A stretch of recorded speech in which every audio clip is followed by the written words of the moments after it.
Two bay horses, 80 kilometers apart, both starving. Identical star blazes, identical hollow stairs, a bond broken, a death sentence. Sol hadn't eaten in 5 days. Water untouched, he waited for a brother who would not come. Luna, 80 kilometers north, stood motionless in a marble stable. He hadn't moved since the trailer door shut. No fever, no colic, no poison. So why is he starving himself in front of me? Don Emilio, you once spoke of horses that can't live apart. Tell me that's not what this is.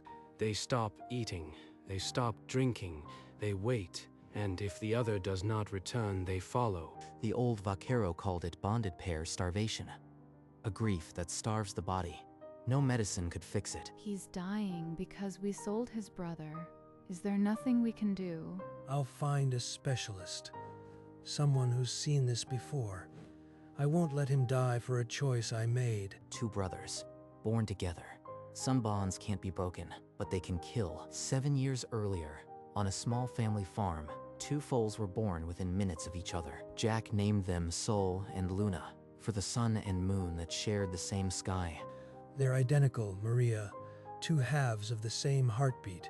They'll grow up racing each other across the pasture. And they did. From the moment they could stand, they were inseparable. Jack watched them, with a smile that faded only when he looked at the stack of bills. The farm is failing.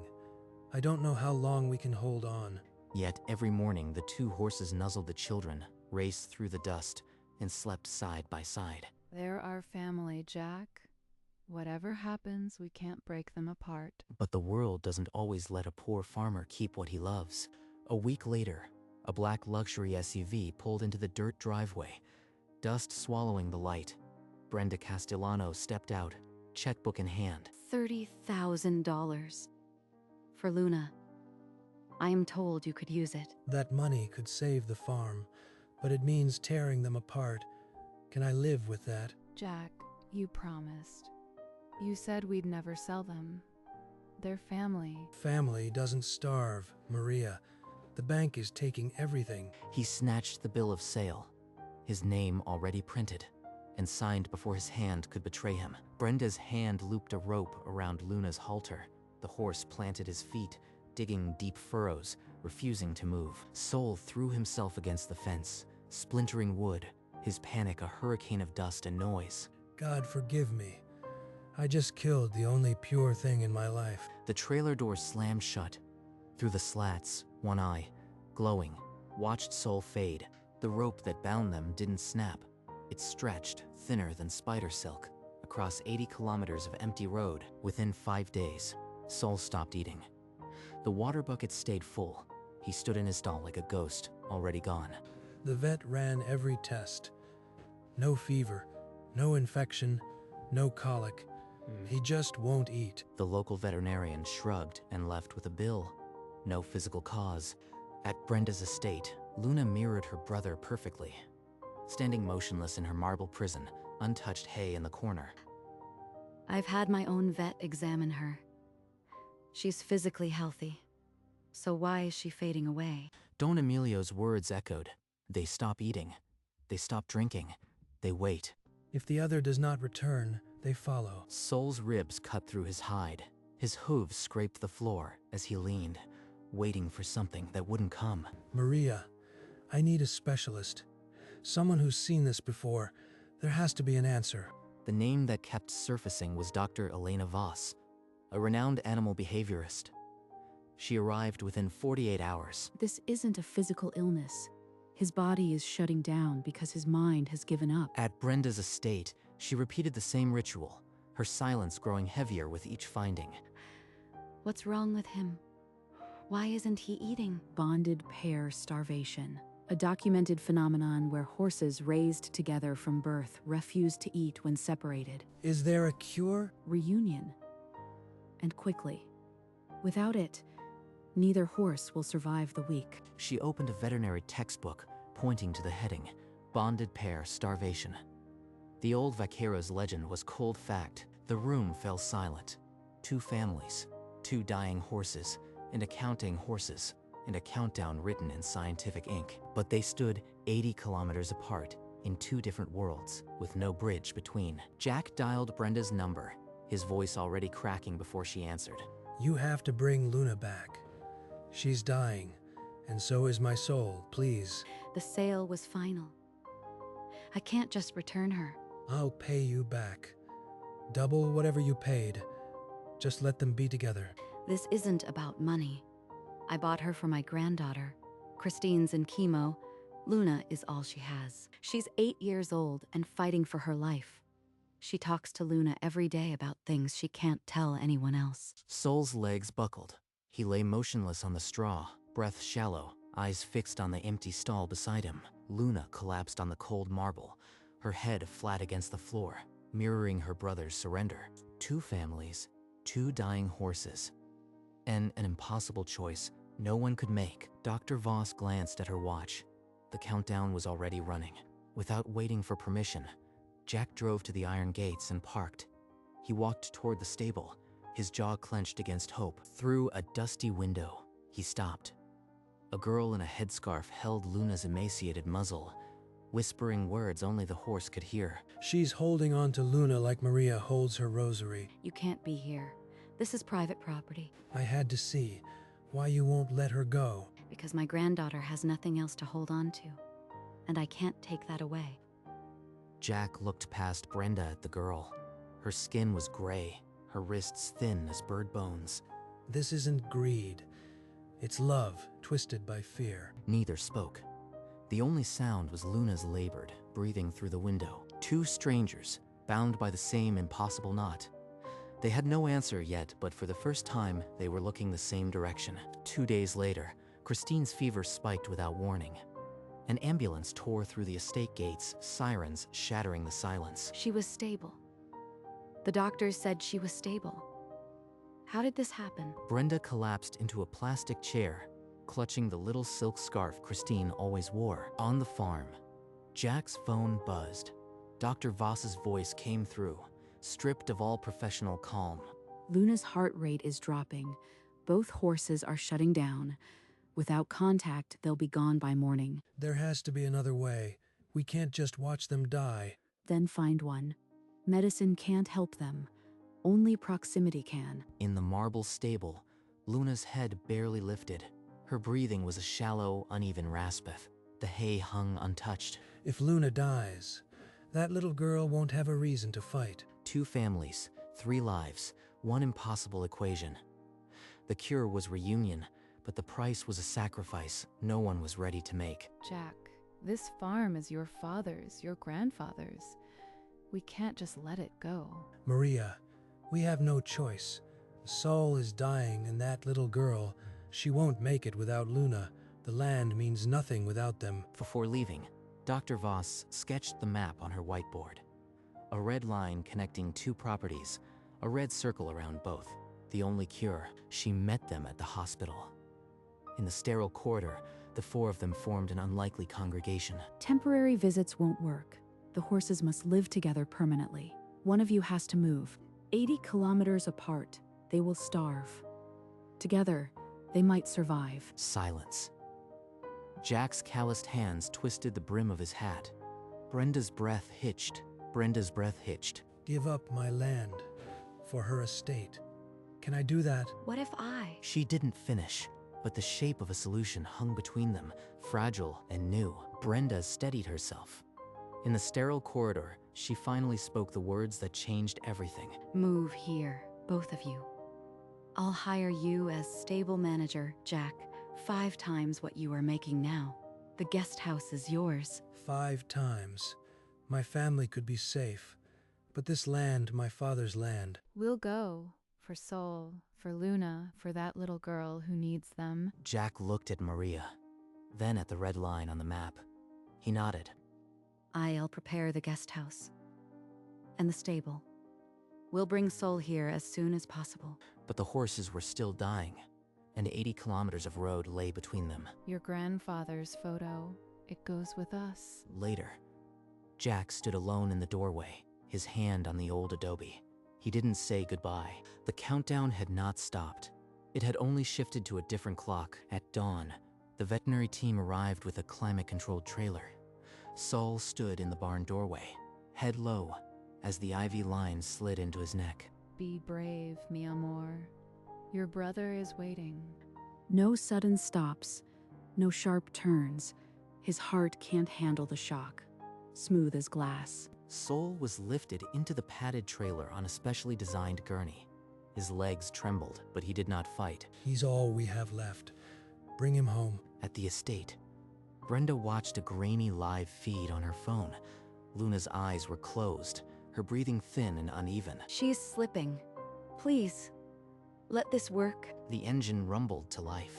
Inside the trailer, Saul's head lifted for a moment, his nostrils testing the air. The trailer pulled away from the adobe barn, dust swallowing its outline.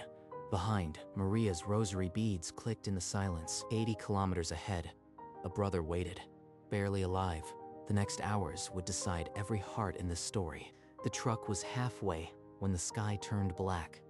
Rain lashed the windshield like gravel. The wheels spun, mud swallowing the tires. The driver shouted into his phone, "We're stuck." Inside the trailer, Saul's legs buckled. The vet grabbed his neck, searching for a pulse. They carried him into a small clinic, his breathing barely a whisper under the fluorescent lights. Miles away, Christine's monitors flickered, her small body fighting its own silent war. Brenda's phone rang.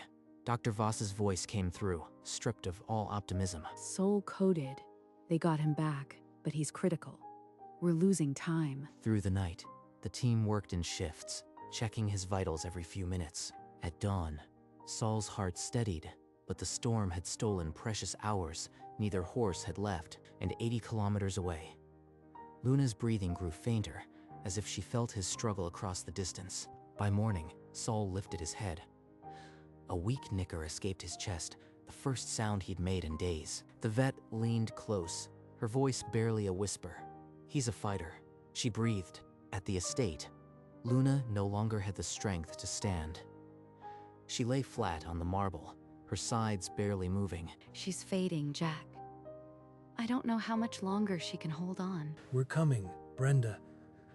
Saul's stable, but we have to move now. Then the second blow. Christine's chart showed a fever spike, an infection the doctors hadn't predicted. I can't hold both. One will fall. Please, don't let it be her. He's weak, but he can travel. We need to leave immediately. Every hour costs them. Against medical advice, they wheeled Saul back into the trailer, the IV still taped to his neck. 80 kilometers away, Luna's monitor flashed red, a warning that time was almost gone. The truck finally turned into the Grand Drive, the iron gates swinging open to welcome Saul home. Saul was lifted down on a padded gurney, his IV dangling. He was wheeled past the marble columns into the stable. In the stall next to Luna's, he settled onto fresh straw. The only thing between them now were iron bars. Luna's ear flickered. For the first time in days, her head shifted on the straw, seeking the sound. Saul's nostrils widened. His brother's scent flooded the stall. He tried to rise, but his legs failed. Through the bars, his muzzle edged forward. Luna, with a trembling effort, lifted her head and stretched. Their noses touched, the barest contact, but it was enough. A soft nicker rumbled in Saul's chest. They know. Look at them. They're still fighting. Please, let this be enough. Beyond the viewing window, the family stood frozen, breath held, as the horses leaned into the bars. Hours crawled. Saul lay with his muzzle pressed to the bars, but the hay in his stall remained untouched. Luna's head sagged lower, as if even the sight of her brother wasn't enough. Brenda held up a tablet. On the screen, Christine's pale face appeared, an oxygen tube beneath her nose. Please, Luna. Please eat. You have to stay strong. You can't leave me. Why won't they eat? They're right there.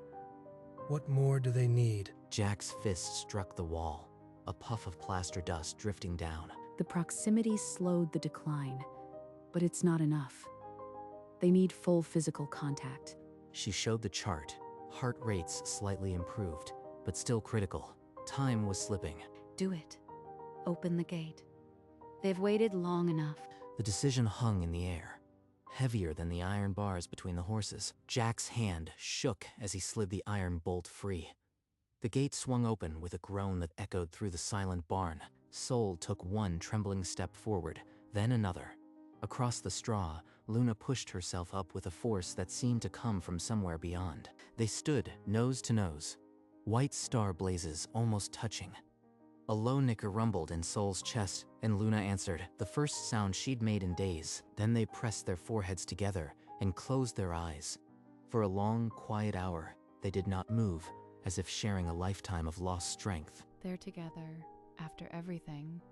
They're finally together. But they still haven't eaten. Look at the hay. Give them time. The bond must heal before the body can. This stillness is the medicine. What if the stillness is all they have left? The sun sank low, spilling gold through the stable's high window. The untouched hay shone amber in the fading light. Outside the viewing window, not a soul breathed. The horses stood together, alive, but not yet saved. Luna's nose twitched in the golden light. Then, with a slowness that felt holy, her head dipped toward the hay. The crunch of the first straw echoed across the marble floors, and then she took another. Sol watched her, then turned to the water bucket and drank until his sides heaved. Both of them, eating, drinking, alive. In the viewing room, Brenda's phone lit up. The caller ID said hospital. She stepped out and pressed it to her ear. The doctor's voice was muffled, but clear. Christine's fever had broken. The treatments were working. Brenda slid down the wall onto the bench outside. Phone clutched to her chest and wept without sound. They're eating. And Christine. Oh, Dios mío. It's a miracle. We did it. They're going to live. Both of them. Two brothers, side by side, chewing hay under a golden sunset. Two families, no longer strangers, but something closer to miraculous. A month later, Christine walked through the stable doors, a new silk scarf tied around her head. Her cheeks carried color for the first time in months. Luna, I am back. Oh, I missed you so much. Jack lifted her gently onto Luna's broad back. The horse stood perfectly still, as if she knew. Sol stepped up from the side and nuzzled the girl's bare foot, a soft nicker rumbling in his chest. Look at them. Just like when they were foals, except now they carry her. Smile, mija. This is the picture I am sending to every doctor who said you wouldn't ride. They're walking together, Grandma. Sol is leading. Luna is carrying me.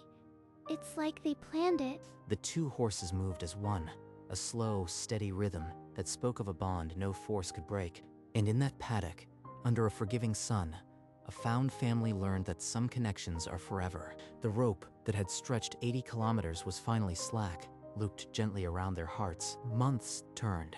Dawn found Jack and Brenda on the terrace, coffee cups clinking in place of old wariness. These roses, they finally bloomed. It's like the land is thanking us. Sol and Luna thundered across the pasture, ribs padded with muscle, their white stars blazing under the sun. Christine's laugh echoed as she cantered Luna along the fence line, Sol keeping perfect pace beside them. Dr. Voss arrived for a routine visit, her notebook barely touched. The horses needed no more charts. I never knew a farm could feel like this, like a home. The old adobe is just walls.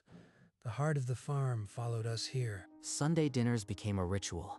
Maria's cooking, Brenda's wine, Christine's stories, and two horses, dozing nose to nose in the golden field. The map that once showed an impossible distance now held only a fold, creased and forgotten in a drawer. For the horses, every morning began the same, together. And for the humans, every sunset ended the same, grateful. On the 1-year anniversary of the reunion, Jack and Brenda met not as buyer and seller, but as partners. They signed a covenant witnessed by all. Sol and Luna would never be separated again, not for any price. This paper doesn't mean anything those horses don't already know, but it means the world to me.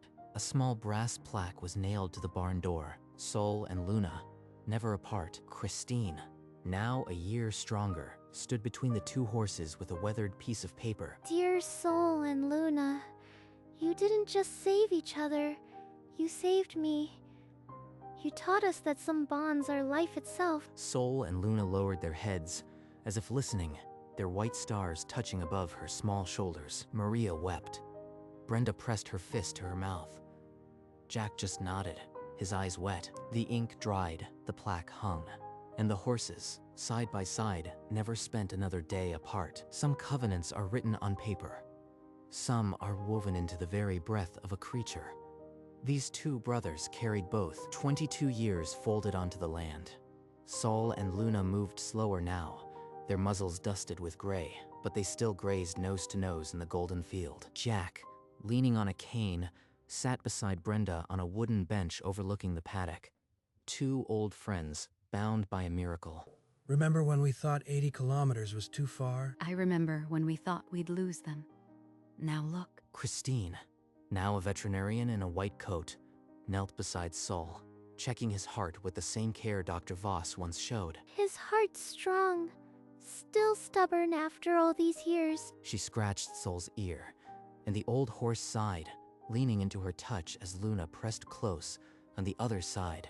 On Sundays, the old vaquero, Don Emilio, still came by, tapping his cane and smiling at the faithful horses who had proven his legend true. Two sets of old horseshoes hung on the fence post, rusted and still paired, a testament to a promise that never broke. The horses lived to 29 and 30. In all those years, they never spent another day apart. Two sets of horseshoes, worn thin by a lifetime of side-by-side steps, hang still on the weathered post. They are rusted now, but the iron remembers. It remembers the thunder of two heartbeats, the soft huff of breath in a dark barn. Beyond the fence, the paddock is quiet. The sun spills gold over grass that once filled Gold Rush of two foals born minutes apart. Sol and Luna are gone now, but the field still holds their shape. The whole estate is a testament to a choice made in desperation and sealed in grace. That old farrier said horseshoes carry the soul of the animal. If that's true, these four shoes still walk together. Jack would say that loyalty isn't something you teach, it's something you honor. And these two brothers honored it with every breath. Some bonds are not measured in miles or markets. They are measured in how fiercely a creature refuses to live without the other. This is what remains when the barn is quiet and the coffee cups are empty. Two shoes, one fence, and a story that says, love can be as simple as never leaving. Two brothers, born together, and they never spent another day apart. Fade to warm light